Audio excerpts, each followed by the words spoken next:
Say hello to my little swan friend from Hyde Park.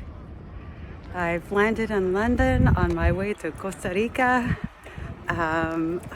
living in a way that I never thought possible, all because I took a chance on packing my stuff away and living where I land, just paying rent where I land. It's the most amazing adventure I've ever been on. I definitely have had to push through my comfort zone, and it has been well worth it. Springtime in London, more to come. Unbelievable.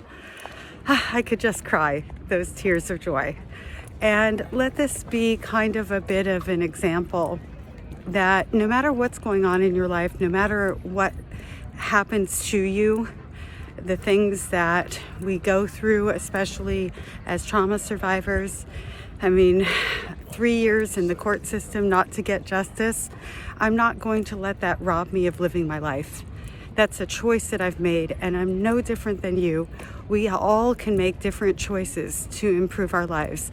Some are bigger than others, granted, and some responsibilities might hinder certain choices that we're able to make. Been there, done that. Nevertheless, we can either hang on to the joyful moments and make them bigger, or we can hang on to the things that don't serve us and work through the healing that we need to work through as things come up. I'm still healing from the fact that I know I'm never going to get justice. Okay, let me not say that.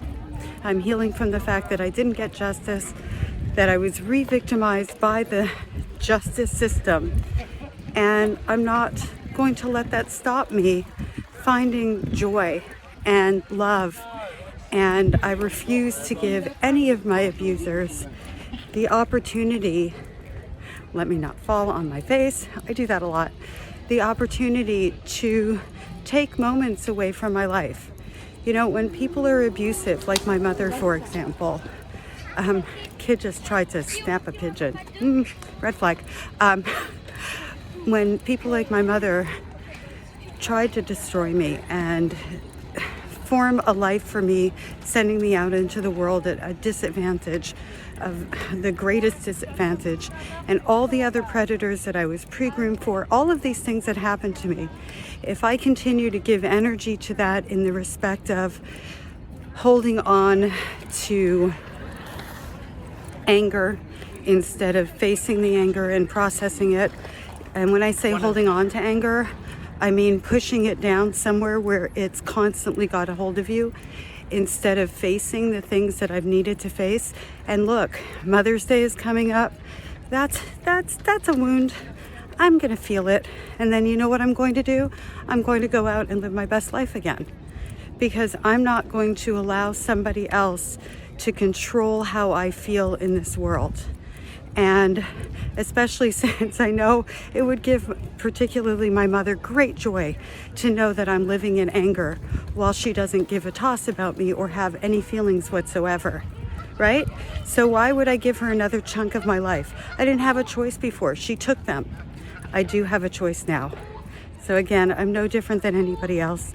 I hope that my words inspire you to work on your healing journey, to accept that we are always going to be healing and growing, and that doesn't mean that we can't also be loving and grabbing onto joy at the same time. Much love to you all. Thank you for being a part of this community, and I will check in later with some other fun sites.